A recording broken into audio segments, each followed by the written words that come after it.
¿Qué tal? Muy buenas tardes a todas, a todos. Agradecemos a los medios de comunicación que nos acompañan este miércoles en este espacio que hemos denominado Derecho de Réplica. Saludamos también con mucho gusto a todos los que nos ven a través de la televisión y de las redes sociales.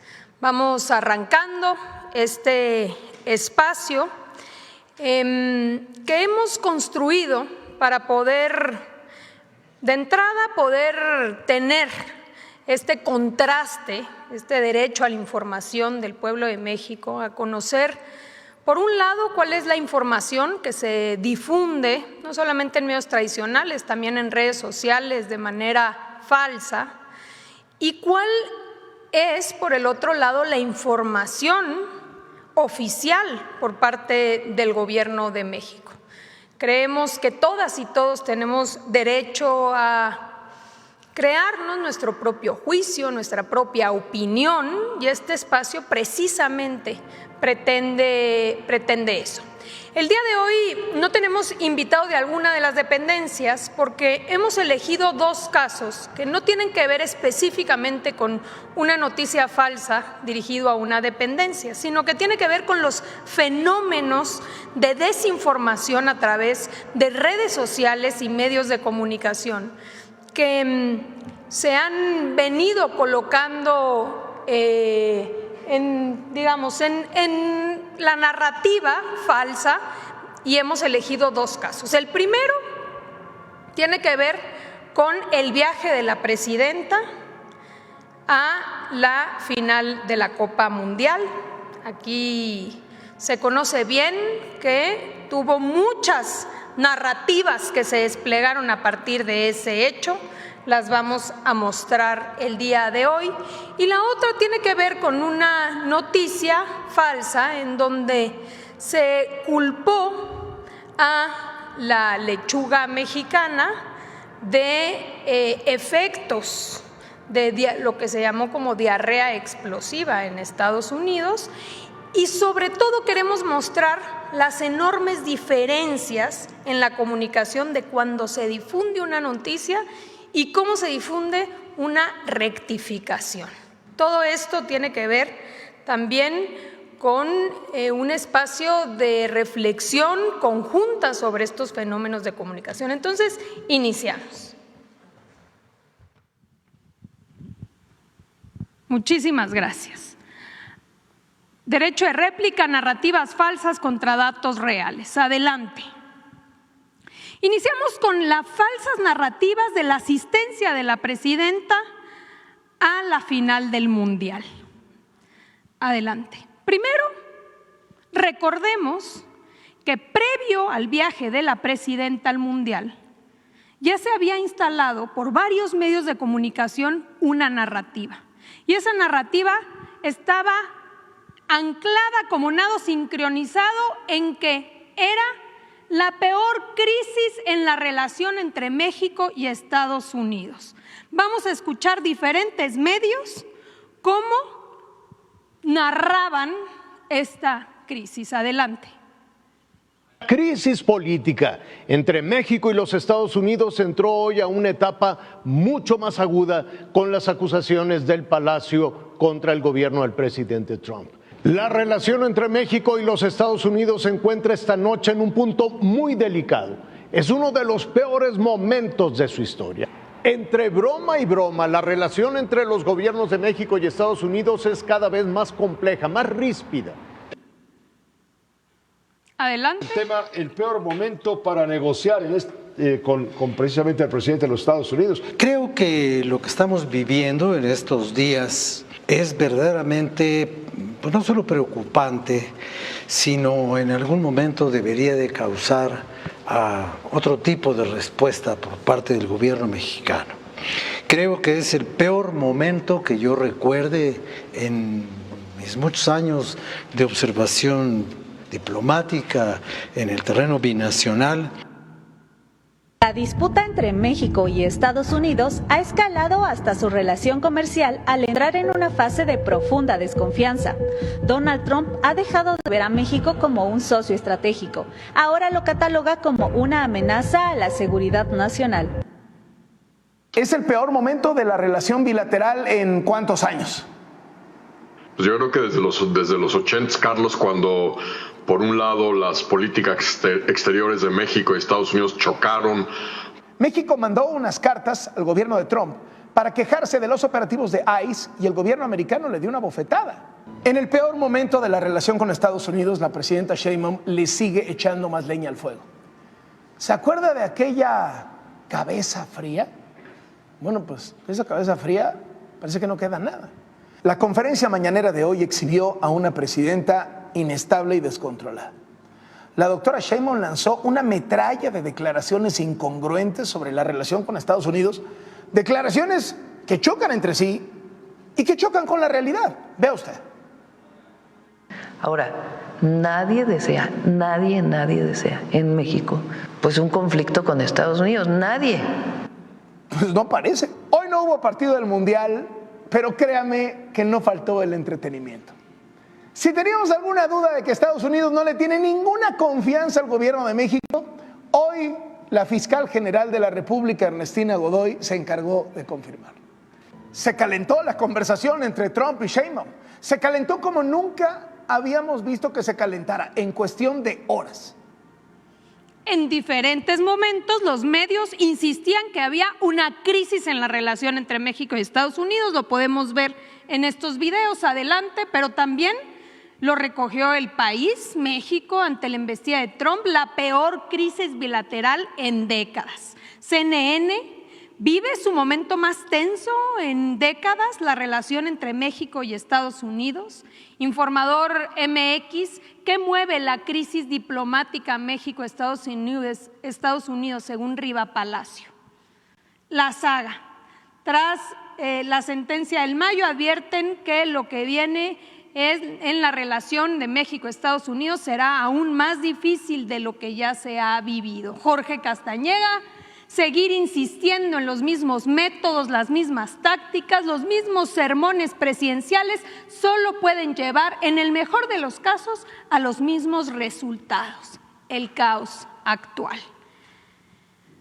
Agravio compartido, responsabilidad compartida, ese es el dilema que enfrenta Sheinbaum, atrapada en la trampa del espejo retórico, en el peor momento de la relación con Estados Unidos de los tiempos modernos. Nado sincronizado. Adelante. Y entonces, cuando estaba esta narrativa instalada en nuestro país de que era el peor momento de la relación de Estados Unidos, viene la invitación del presidente Trump de manera personal a la presidenta para que pueda asistir y acompañar en la final del Mundial. Vamos a escuchar a la presidenta.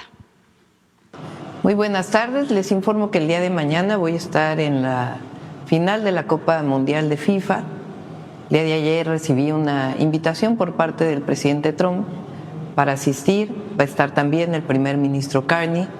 Consideré que es importante en términos diplomáticos que estemos los tres países que fuimos sedes de esta Copa del Mundo, y además es una muestra de que hay buena coordinación, buena colaboración con el gobierno de los Estados Unidos.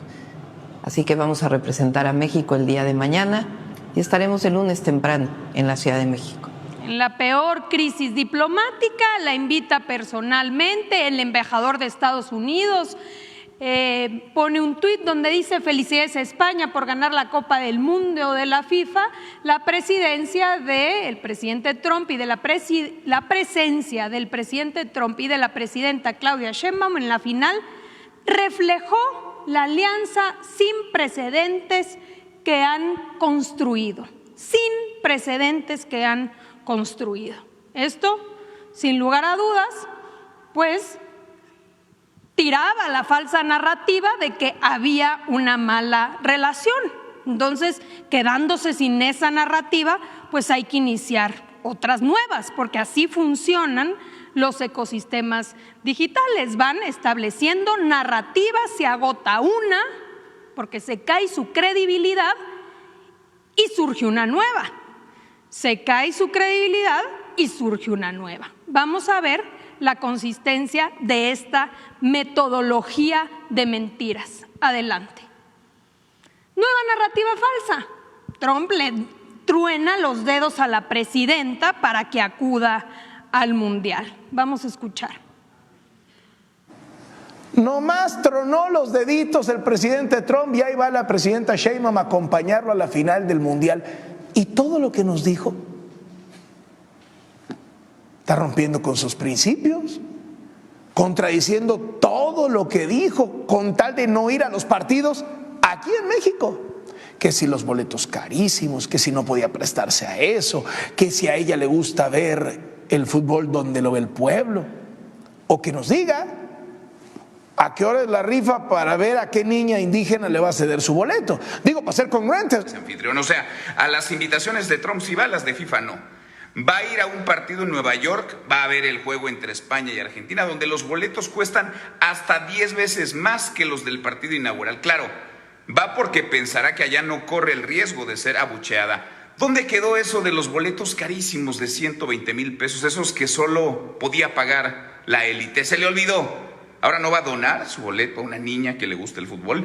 Pura simulación, es una... En la 4T dicen que aman mucho al pueblo, pero la verdad es que son muy sensibles en su piel. No les gusta que alguien los critique porque, inmediatamente estallan. Y bueno, pues Sheinbaum prefirió estar en eventos sumamente controlados, encerrada en su palacio, antes que enfrentar al Estadio Azteca, por ejemplo. Sin embargo, no le pudo decir que no al presidente Trump.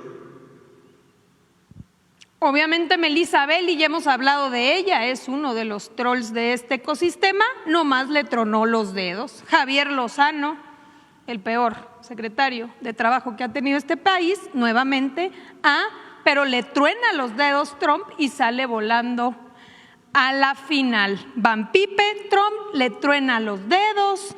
Mario Luis Ramos, Claudia Sheinbaum nos dio la razón, fue a la final del Mundial porque Donald Trump le tronó los dedos. Sale el ecosistema digital, retomando esta narrativa, todos a repetir, le tronó los dedos. Se les cae la narrativa, viene la visita, es una visita exitosa, diplomática, donde asisten los 3 mandatarios, donde fue sede el Mundial, no solamente la presidenta, sino el primer ministro de Canadá, Carney, y empiezan a salir estas fotografías de esta visita exitosa. Entonces se les cae esa narrativa, pues hay que instalar otra. Adelante. Nueva narrativa. La presidenta derrocha en el vuelo a Nueva York. Y fíjense bien, este es uno de los medios de comunicación o pseudomedios de comunicación que ha creado este ecosistema, que es La Derecha Diario. 5:20 p.m. de julio 18. Primero saca una noticia donde dice, tal cual, el director de Derecha Diario explicó la importancia de tener un avión presidencial, luego del que el inepto AMLO lo rifara para hacer populismo. Que el jefe de Estado dependa por completo de las aerolíneas comerciales es propio de una república bananera, no de una nación como la nuestra. 5:20. 2 horas después, cuando se entera que la presidenta, dado que se cancela el vuelo por el mal tiempo, porque hay una tormenta eléctrica, la presidenta iba a viajar en un vuelo comercial, hay una tormenta eléctrica, por lo cual se decide viajar en un avión de Sedena. Se enteran 2 horas después, sacan un tuit, el mismo medio de comunicación, el mismo día, 2 horas después, urgente, a gastar a lo loco. La comunista Claudia Sheinbaum volará en un avión de la Sedena para asistir a la final del Mundial en Nueva York, donde se encontrará con el presidente Trump. A ver, que no la crítica del propio medio era que éramos una república bananera por no tener un avión presidencial propio. 2 horas después ya se trata de un gasto excesivo. Aquí las notas de cómo se retoma la decisión de seguir asistiendo al Mundial. Por cancelación de vuelo, Sheinbaum viaja en aeronave de Sedena a la final del Mundial 2026 en Nueva York. Se les cae la narrativa. hay que construir una nueva. Adelante. Es una contradicción. ¿Cómo es posible que no fue a la inauguración, pero sí asiste a la final del Mundial? Y así, Adela Micha, presidenta Sheinbaum, ¿tuvo miedo a la rechifla o por qué con Trump sí fue al estadio? Luis Cárdenas evitó una final mundialista en México, pero sí acudió a Nueva York para reunirse con Donald Trump. Nuevamente, López San Martín, Claudia Sheinbaum no acudió a un solo partido del Mundial en México, pero sí irá a la final de Estados Unidos. Ninguno de ellos, por supuesto, retoma que ninguno de los mandatarios asistió a las inauguraciones en sus países, cosa que sí se hizo para la final, en donde acudieron los tres en esta visita diplomática de coordinación por un exitoso mundial. Por supuesto que eso no es retomado como crítica por ninguno de estos medios. Adelante. Y surge entonces una nueva. Ya llega la presidenta, 2 de la mañana, a pesar de la tormenta, llega y es recibida por muchos de nuestros paisanos, quienes esperaron horas para poderla ver y recibir en el aeropuerto. Y entonces empieza la narrativa. Por un lado, que si eran pocos, por el otro lado, que si eran acarreados. Aquí está. No se dejen engañar, a Claudia Sheinbaum solo la recibieron 12 chairos migrantes. Los que aparecen después que hacen bola son mariachis que llevó el consulado, una veintena de reporteros y 15 guaruras. Voy a ir a Nueva York a demostrarle a Trump cómo me aman en Estados Unidos mis 25 acarreados. A la derecha, la bienvenida que le dieron a Sheinbaum en Nueva York, los acarreados que mantiene Morena en Estados Unidos. Llevaron a los acarreados que pertenecen al comité de Morena en Nueva York. Vamos a ver el video de cómo recibieron a la presidenta. Adelante.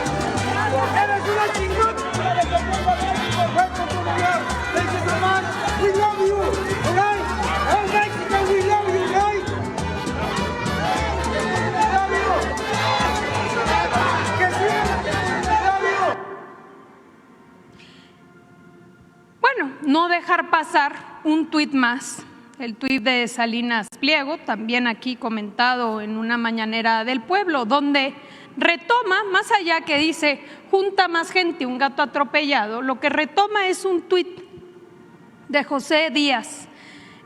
También hemos hablado ya de este personaje, que es uno de los principales promoventes de desinformación, pero fíjense bien, porque tiene que ver con el espíritu de esta comentocracia. Haz lo tuyo. Retomado este tuit por Salinas Pliego, para poner en contexto qué quiere decir esto, está haciendo un llamado a ICE para que acudiera a presenciar supuestamente a las personas que habían ido a recibir a la presidenta. Hay que recordar que 17 paisanos mexicanos han perdido la vida por las políticas impulsadas por ICE. Y no solo eso, de esos 14 han sido en centros de detención y otras enredadas. La última se trata de un mexicano con más de 30 años viviendo en Estados Unidos sin ningún antecedente criminal. Ya México ha hecho público las denuncias que ha estado presentando para la atención de estos casos, y esto, en su odio por México, es lo que retoman, que en buena medida es lo que desean. se les cae la narrativa. Los mexicanos, los paisanos reciben a la presidenta, va una nueva. Adelante. Por un lado, muy feliz en el palco cuando debería estar indignada, y por el otro lado la narrativa de ignorada, porque ni ellos se ponen de acuerdo, o estaba muy feliz en el palco o fue ignorada. Atypical, ignoraron a Sheinbaum en el partido. Carlos Alarraqui se burla del gesto serio de la presidenta durante la final de la FIFA. Entonces, muy seria e indignada.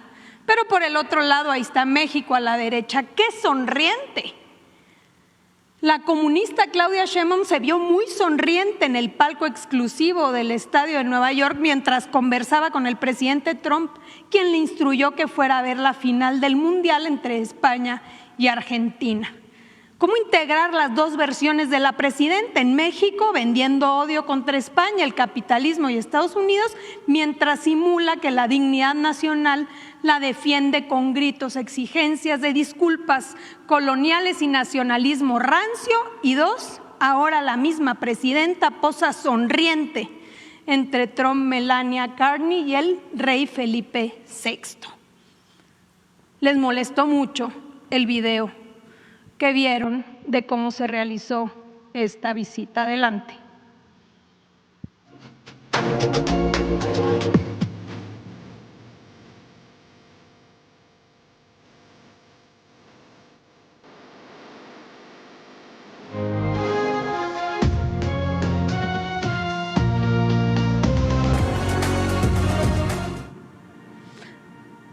Adelante.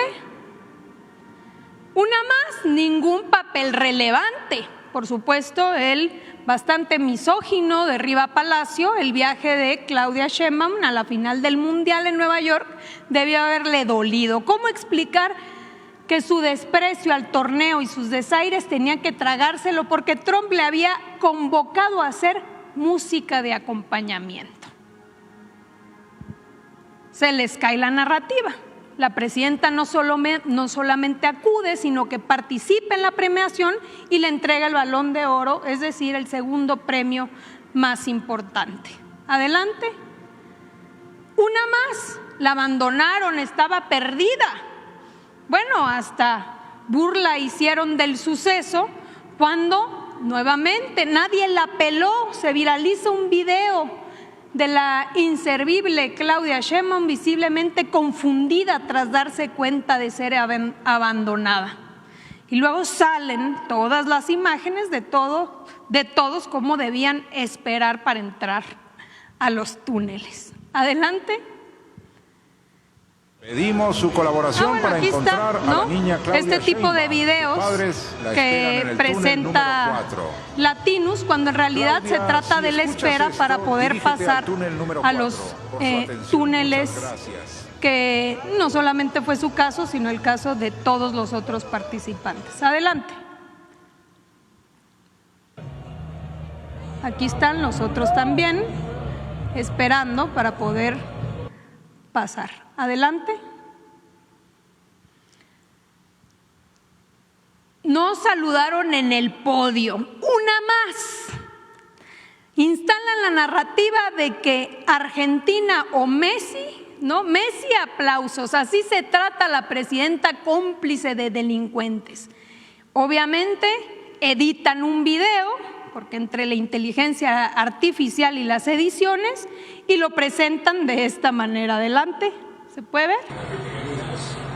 Fíjense bien cómo lo editan. Le ponen y ahí viene la edición, para que parezca que pasa de largo y no se saluda. Y hay toda una narrativa alrededor del desprecio, según de los jugadores de Argentina. Adelante. Finalmente, dos pilones que no podemos desaprovechar la oportunidad.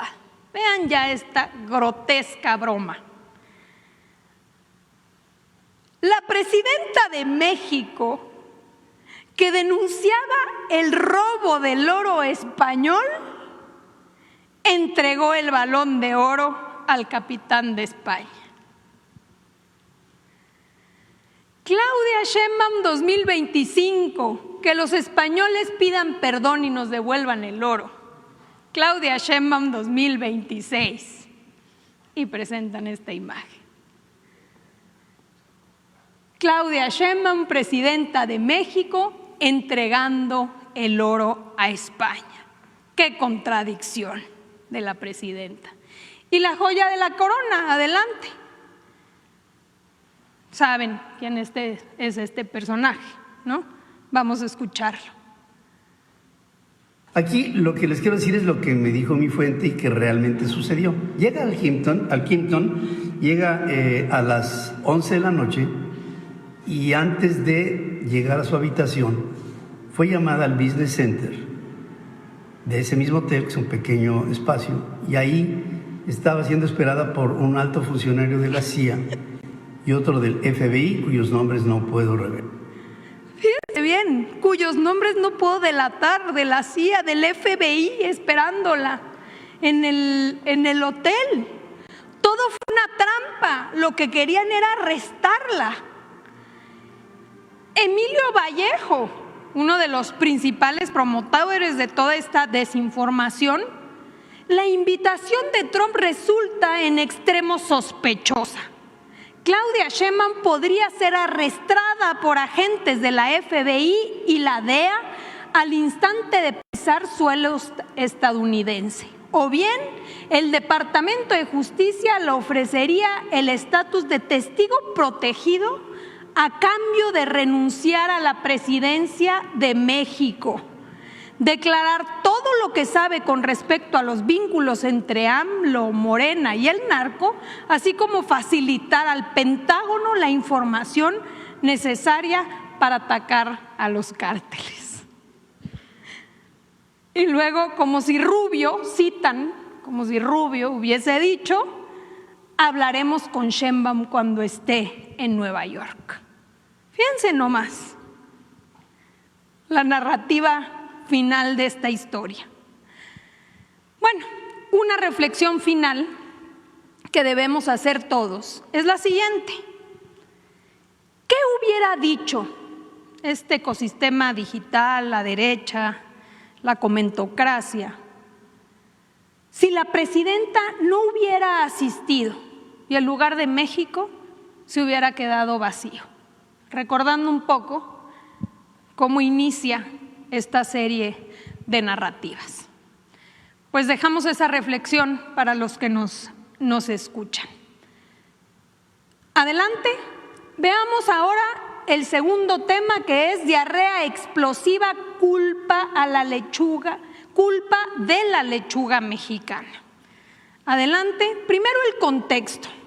En Estados Unidos crece una infección por un parásito que es ciclospora, que causa diarrea explosiva y que suele encontrarse en productos agrícolas y ha infectado a miles de personas en más de 30 estados. Entonces se da, digamos, esta situación sanitaria, empieza a haber varios casos, más de 7,000, empiezan a investigar. Adelante. El 16 de julio, la FDA informa que identifica origen en proveedor de lechuga que proviene de Estados Unidos. Aquí está el reporte, esto es el 16 de julio, y lo que dice es: la investigación de rastreo de la FDA ha identificado una convergencia en un único proveedor de lechuga iceberg proveniente de México, utilizada por los locales de Taco Bell, donde comieron las personas enfermas antes de presentar los síntomas. Esto sucede el 16, por supuesto, una vez que la FDA hace este pronunciamiento, todos los medios retoman la noticia. Adelante. Difusión de la noticia a nivel nacional. El Financiero culpan a Moctezuma. Estados Unidos dice que la lechuga mexicana causa el brote de diarrea explosiva. Infobae, Estados Unidos culpa a proveedor de lechuga mexicana de brote de diarrea explosiva. Excelsior, lechuga de origen mexicano detrás del brote de diarrea explosiva en Estados Unidos, según la FDA. Reforma es lechuga mexicana causante de brote de ciclospora en Estados Unidos, ADN y por supuesto Carlos Loret. Vamos a escucharlo. El gobierno de Estados Unidos ya determinó que el culpable del brote de diarrea explosiva es un lote de lechugas mexicanas. Según los avances de las investigaciones de las autoridades de salud de Estados Unidos, se pudo rastrear el origen de los vegetales responsables del brote de ciclosporiasis y llegaron hasta un único proveedor de la cadena Taco Bell que llevó las lechugas desde México. Aunque las autoridades sanitarias no mencionan el nombre de este proveedor, diferentes medios de comunicación como New York Times o CBS revelaron que sería Taylor Farms, una empresa agrícola con sede en Estados Unidos que tiene parte de su producción en México y Canadá. De hecho, el New York Times aclara que esta empresa fue fundada en 1995 por un agricultor de California llamado Bruce Taylor y que actualmente tiene más de 30 instalaciones de procesamiento y 25,000 empleados en Estados Unidos, México y Canadá. Taylor Farms ya comenzó a retirar sus productos para ayudar a contener el brote de diarrea explosiva. No solamente los medios nacionales, adelante también la prensa internacional de New York Times, Fox and Friends, The Wall Street Journal retoman esta noticia de la FDA. Adelante. Unos días después, el 19 de julio, la FDA aclara que la muestra que identificó el origen en proveedor de lechuga de México fue un falso positivo. La propia FDA establece, los expertos del laboratorio de la FDA revisaron nuevamente los resultados de la muestra y concluyeron que el hallazgo no representa una amplificación verdadera y debe considerarse un falso positivo. Lo publica la propia FDA unos días después. Uno se esperaría que de inmediato empezara la clarificación. Pero ¿cuál es el comportamiento digital? Fíjense ustedes, esta parte es la difusión de la nota inicial, la lechuga mexicana fue la causante y esta de la aclaración. Se trató de un falso positivo, no era la lechuga mexicana.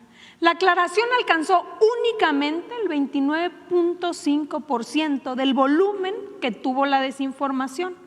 La desinformación generó 3.39 veces más conversación que la aclaración. Existe una diferencia de 70.5% del volumen de conversación que no fue compensado por la narrativa correcta. Se registraron 4.167 menciones generadas por 3.428 autores únicos, concentradas principalmente en medios tradicionales. ¿De qué se hablaba? Adelante. México, brote de diarrea explosiva, lechuga mexicana es la culpable, lechuga mexicana causa el brote y todo alrededor. Esta es la conversación que incluye ya la aclaración. Lo puedes ver, está brote, Guanajuato causa del brote, Claudia Sheinbaum, por supuesto, salud, alimentos, Taco Bell. Adelante. Y luego ya nos podemos meter un poco más a cuál es el fenómeno. Fíjense ustedes, por ejemplo, ADN rectifica, sí, había difundido la primera información, pero también difunde que la FDA rectifica, lechuga mexicana queda descartada por brote de ciclospora. Pero sus conductores no. ADN sí, pero los conductores que también habían difundido la nota inicial ya no difunden que se trataba de un falso positivo. Adelante. O las diferencias de alcances. El Financiero, última hora, Estados Unidos afirma que la lechuga mexicana causó el brote, se va a 1 millón de alcance y ya cuando el Financiero establece, la FDA confirmó que la lechuga de una empresa mexicana dio falso positivo, tiene 2,000. O por ejemplo, las diferencias en cómo se comunica. Adelante. Tenemos la diferencia de la divulgación. Reforma en primera plana, culpan a lechuga mexicana de brote de diarrea en Estados Unidos. pero se retracta FDA, ya lo vemos, en una publicación de versión digital. Por cierto, un día después de que esta nota había sido aclarada, ya habíamos dicho que había sido desde el 19 de julio. Adelante. Finalmente, esta reflexión. ¿A quién afecta? ¿A quién afecta la difusión de esta información y el hecho de que no se tenga la misma eficacia para que quien se enteró de que había sido la lechuga mexicana, después se entere de que había sido un falso positivo y que en realidad no se trataba de la lechuga mexicana? A los productores del campo, a las centrales de abasto y a los mercados, a los transportistas, a los restaurantes, a las empacadoras, a los consumidores, a México. A México le afecta esta desinformación, a todas y a todos. Pues aquí concluimos estos dos casos. Si les parece bien, pasamos a las preguntas y respuestas. Si es que hubiese alguna pregunta, con mucho gusto, si quieren acá y luego acá. Buenas tardes. ¿Me escuchas? César Huerta, de la revista Polemón. Primero, hablar sobre el tema de las fuentes, ¿no? La importancia en el periodismo de las fuentes y de que se revelen las fuentes, que se diga de dónde se extrae la información, porque ya vimos en estos videos que, por ejemplo, en el caso de Loret ya es muy constante, que solamente da información sin decir de dónde viene la fuente, y eso pues lo que lleva es a desinformar, ¿no? Y a engañar a esas audiencias que están buscando precisamente esa información que les dé Loret para reafirmar sus creencias, ¿no? Que eso es lo peligroso de la desinformación. Preguntar la importancia de las fuentes, y en el caso, por ejemplo, pues de Ferriz de Con, que pues la fuente ya es inventada, ¿no? Ya es la fuente de los deseos o de cualquier otra cosa menos de una situación real, y que sale del contexto actual, como si la DEA, el FBI, todos trabajaran ultra juntos y no hubiera diferencias, no hubiera matices, y todo pues con tal de llevar a esta noticia falsa. Y la segunda, con el tema de la lechuga, preguntarle, consejera, si esto también tiene que ver no solamente con México, sino con el hecho de crear un clima contrario al gobierno de México y específicamente a la presidenta Claudia Sheinbaum, porque como ahí aparece, ese es como el enfoque, ¿no? Estar buscando o pescando este tipo de noticias que, aun cuando la propia FDA no dijo explícitamente nunca en estos comunicados el nombre pues de la lechuga, ni confirmó, solamente usaron como fuente a estos medios internacionales que también se equivocaron al final.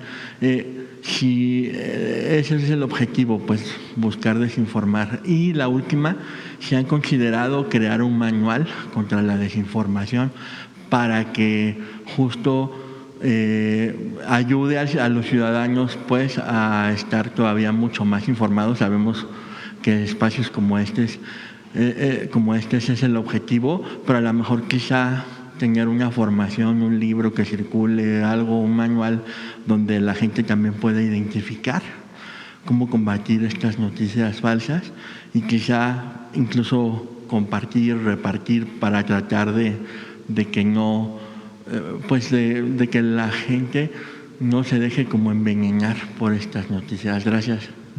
Al contrario, muchísimas gracias a ti. Creo que sí, una de las reflexiones a los que nos debe llevar este tipo de casos que aquí presentamos es, de entrada, cuál es la responsabilidad de los medios tradicionales, pero también de los propios difusores de información. Primero, respecto a las fuentes. Uno pretendería que si no hay intención de engañar a la audiencia o de engañar al que te escucha, al que recibe el mensaje, pues entonces un mínimo indispensable, como responsabilidad ética de todos los medios de difusión de información es asegurarte que la información está verificada, que es cierta, que es verdadera, tocar base para escuchar diferentes fuentes de información, contrastar en todo caso dichos. Pero uno de los fenómenos que estamos viendo que ha sido persistente es que eso no siempre sucede, y lo hemos visto en diferentes casos que hemos presentado aquí. No se verifica la fuente. Y entonces uno es capaz, como vimos el video de Pedro Ferriz, de decir y afirmar, fíjense, o sea, ¿a qué nivel hemos llegado? De subir un video, una publicación y afirmar, la estaba esperando la CIA, gente de del FBI, en su hotel. Y luego eso se empieza a difundir, porque el problema no nada más es la persona que lo difunde, sino que eso empieza a tener resonancia en un mecanismo coordinado en donde esa desinformación lo que pretende es permear por diferentes emisores de esa información. Entonces, claro que hay una responsabilidad ética, periodística, del periodista y del medio de comunicación de confirmar la información que va a difundir, las fuentes, y que se trate de fuentes confiables. Y la gran mayoría de medios deben o tienen códigos de ética. Y en estos códigos de ética establecen con claridad que antes de publicar una información debe de verificarse la fuente. ¿Quién está informando esto? Si esto no sucede, pues la pregunta que debemos hacernos todos es, pues entonces, ¿cuál es la intención? ¿Por qué no se hace ese trabajo elemental por parte del medio, quien difunde la información? ¿Por qué no? Y ahí es cuando cambia en todo caso la intención. Muy probablemente porque de lo que se trata o lo que se intenta es desinformar. Entonces no hay una intención de emitir, digamos, información objetiva para que la gente esté informada, sino al contrario, difundir desinformación. Entonces, pues hay que ver, ¿no? Es parte de una reflexión si debe haber un manual. Yo creo que sí, siempre lo ideal es tener herramientas para que la gente de manera autogestiva incluso pueda empezar a identificar cuando se trata de información falsa. Hay muchos ejemplos, y aquí vamos a presentar, quizá la próxima semana, es más, presentaremos la próxima semana, cuáles son los esfuerzos que han hecho otros países con respecto a la desinformación, porque esto no lo estamos viviendo solo en México, pero en Brasil, por ejemplo, en Europa, ya ha habido varios esfuerzos en diferentes países precisamente para que el ciudadano tenga más herramientas para poder identificar cuando se trata de inteligencia artificial, cuando se trata de información falsa. Entonces, eso yo creo que es parte de lo que hay que seguir avanzando en nuestro país. Adelante, por acá. Hola, consejera, muy buenas tardes. Gaspar Vela, de Grupo Milenio. Me gustaría preguntarle qué responde a las acusaciones de la oposición que señalan que estas imputaciones en contra del exgobernador de Baja California, Rufo, se trata en realidad de una persecución política. Fíjense, ese es otro buen tema. Es otro buen tema que tiene que ver con qué se trata o cuál es la narrativa que se trata de permear. Sale el asunto del exgobernador, ¿no? Un asunto que, como ha informado la Fiscalía, obviamente es de suma importancia. Se trata de 4.600 millones, 4.600 millones de pesos en contrabando. Estamos hablando de un caso multimillonario. Se identifica a esta persona, no a él únicamente, sino hay más de 8 detenciones, más de 20 personas investigadas. Pero es relevante cómo retoman, quizá no necesariamente medios tradicionales, algunos, pocos, pero yo diría más la conversación que tratan de implementar en redes sociales. Se trata de una cortina de humo, por ejemplo. Se trata de una cortina de humo porque está el caso de Marina del Pilar, de Baja California, entonces es una cortina de humo. ¿Cortina de humo? Este caso, según ha aclarado la Fiscalía, y no solo eso, sino que los propios mexicanos nos enteramos hace más de un año, recordarán, creo que junio del año pasado, que se había confiscado en Coahuila, se habían abandonado ferrotanques con combustible. Ferrotanques que no quisiera dar un dato equivocado, pero son, para darnos una idea, más de 130 pipas. O sea, no son 3 pipas, 10 pipas, 130 pipas. Se da un pitazo de que va a haber un operativo y producto de ese pitazo y que se conoce esa información, abandonan el contrabando, o sea, el combustible, y hay este operativo por parte de la Fiscalía. Eso fue hace un año.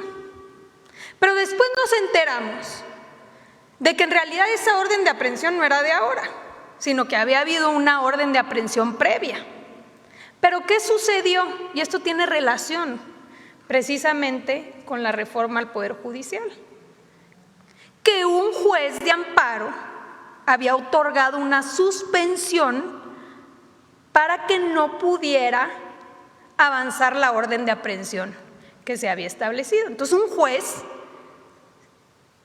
obviamente de manera indebida, porque este es un delito de prisión preventiva oficiosa, por tanto no debería proceder ninguna suspensión de amparo que prohíba a una autoridad que a mí me detengan. Si hay una orden de aprehensión, hay una orden de aprehensión que ya fue avalada por un juez. Entonces eso tiene tiempo, nada tiene relación con lo que sucedió después. Y luego sale Jorge Romero, por ejemplo, y dice, entiendo con Azucena, oigan, pero si se trataba nada más de dueño del 1%, sale a la defensa de que nada más era socio de la empresa que traficaba del 1%. Y sale la Fiscalía y dice, no, era socio mayoritario de esta empresa. ¿De dónde saca Jorge Romero del 1%? ¿Quién sabe? Pero se acredita que es uno de los socios mayoritarios que tiene 30% de las acciones de la empresa. Entonces, me parece que este tipo de casos, y obviamente qué bueno que la Fiscalía, en la medida de lo posible y obviamente de acuerdo a la información que pueda poner a disposición, pues vaya informando, porque la vida pública cada vez debe ser más pública, sin que eso, por supuesto, transgreda ningún tipo de presunción de inocencia ni afecte el proceso, pero sí tenemos que saber de qué se trata, porque entonces pareciera pues que se trata de un caso menor, cuando lo que estamos viendo es un caso gigantesco de contrabando de combustible y todo un modus operandi que todos debemos entender, que al final se trata de, a través de estos tanques, lo que traen reportan que no es combustible para pagar una tasa arancelaria mucho menor, y en realidad pues lo que están haciendo es una defraudación y es el tráfico de combustible. Entonces, importante este tema, que tiene que ver también con esos contrastes entre la desinformación y la información oficial que hasta hoy conocemos de este caso importantísimo. Consejera, ¿se emprenderá alguna acción legal en contra de este juez que otorgó esta suspensión aun cuando era un delito grave? Pues mira, eso es tarea del Tribunal de Disciplina. El Tribunal de Disciplina, a diferencia del Consejo de la Judicatura, porque fíjense, antes el Consejo de la Judicatura se lavaba las manos diciendo, es libertad de jurisdicción, yo no puedo hacer nada, entonces pues los jueces podían actuar como quisieran. Y había muchos jueces actuando en contra de jurisprudencia, en contra de normatividad expresa. Hoy hay limitantes distintas porque en la ley orgánica ya se establecen facultades para que el Tribunal de Disciplina pueda actuar. Entonces, claro que ante quejas o incluso de oficio pueden evaluar cuál fue la actuación del juez. Y en este caso, como en otros, porque no es el único, jueces de amparo que otorgan suspensiones para poder inhibir una orden de aprehensión en delitos de prisión preventiva oficiosa, claro que se trata de responsabilidades graves en donde debería actuar el Tribunal de Disciplina. Si hay o no actualmente una investigación en específico, no lo sé, yo creo que sería importante que el Tribunal de Disciplina informara. Son exactamente las 19:58, si le parece bien, el próximo miércoles nos quedamos con la siguiente pregunta, agradeciéndoles a todas y a todos habernos acompañado en este espacio denominado Derecho de Réplica, y como aquí nos comprometimos, vamos a estar no solamente informando sobre las informaciones falsas, sino también tratando de dar información sobre qué herramientas existen ya en el mundo para que podamos detectar cuando se trata de fake news, de información falsa, de información manipulada, editada, inteligencia artificial, para que todas y todos estemos protegiéndonos de la desinformación y luchando para que todos tengamos derecho de las audiencias a una información veraz. Muchísimas gracias a todas y a todos. Nos vemos el próximo miércoles. Hasta luego. Gracias.